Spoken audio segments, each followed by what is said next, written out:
Hello everyone, welcome back to something that I'll look back on in 10 years and cringe about. Anyway, how many wandwoods do you think there are? I always thought there were like 8, but there's more. A lot more. I mean, it makes sense, right? Okay, for one thing, there are witches and wizards all over the world. Not just in Britain, or even the Western world, but all over. We never get introduced to other places in the main series, so we don't really think about it much. But where there are humans, there are most likely witches and wizards. Based on the types of trees and the amount of wizards and witches, there must be a lot of wandwoods. And there are. How many? 38. But wandwoods aren't all that go into the making of a wand. There's also wand cores. And based off of how many wandwoods there are, how many cores do you think there are? Go on and take a shot. Best guess. Yeah, that's right. 3. All over the world, only 3. Why only 3? Aren't there more choices? That wasn't a rhetorical question, I just don't know. And there's more. If you're gonna make a wand, you gotta of course be good at whittling and wand working in general and how long it's gonna be and what wood and core you're gonna use. But that's the obvious stuff. You're also gonna have to think about more not well known stuff, like how springy it'll be or bow trickles. We all know pretty much the first couple, but let me explain in further detail the last 2. Springiness is about if the wand can be passed down from owner to owner. Not if you can bend it.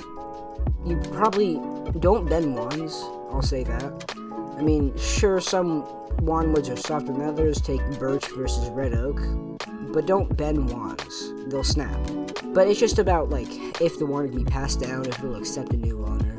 Because in the books, the wand chooses the wizard, so it might not choose a second person after the first one is gone. It might not choose a first person either for a long time. They can just decide that you're not right for them.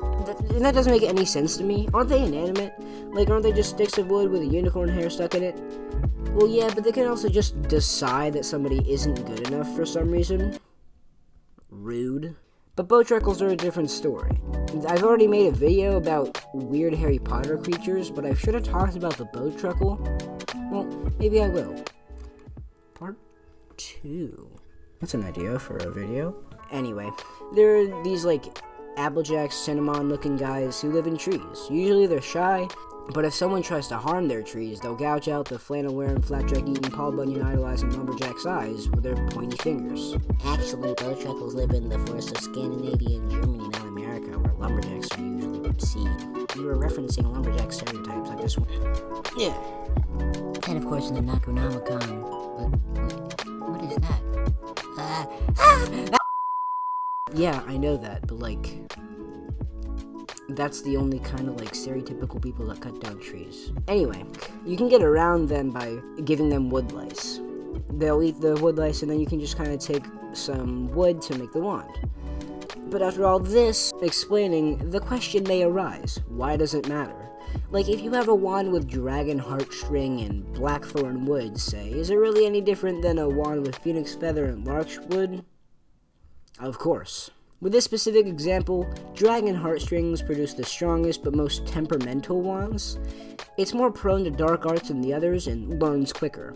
And blackthorn wood is really powerful and really rare. But on the other wand, phoenix feathers are the most rare core with the most initiative and are capable of the widest range of magic. Larch wood is pretty popular in general and pretty powerful too, but they're also the most picky. Yeah, so they're all different. Every wood, every core. You can mix and match them, and everybody has their own wand. It's like snowflakes. I'm not gonna go over all of them, because there must be a lot of wandwoods. And there are. How many? 38. Yeah, I'm not doing that. Let's just move on. Wands are weird. There's a lot to think about when making them. A lot more than I originally thought, but there's a lot of interesting stuff too. Whatever you think about J.K. Rowling, she knew how to write magic. Witches have been using wands in pop culture for years. But what do you think makes a stick magic? The wielder, the spells, or the stick itself? Maybe a little bit of everything. To make a wand work, you have to have a lot of metachlorians or something. But the wand itself has to be magical too, and to make anything worthwhile happen, you gotta say some words. It's a lot, but it's better than, I found the stick in the woods. I don't know how it works, but sometimes it shoots out lightning. You know what I mean? Wands may have me do a double take with all the weird stuff they do, but they also make a lot of sense with the weird stuff they do. Well, enough. But what do you think? As usual, we'll put it in the comments below. And make sure to subscribe to me and anyone else you want to, like for my grandma's cookies, and have a good day.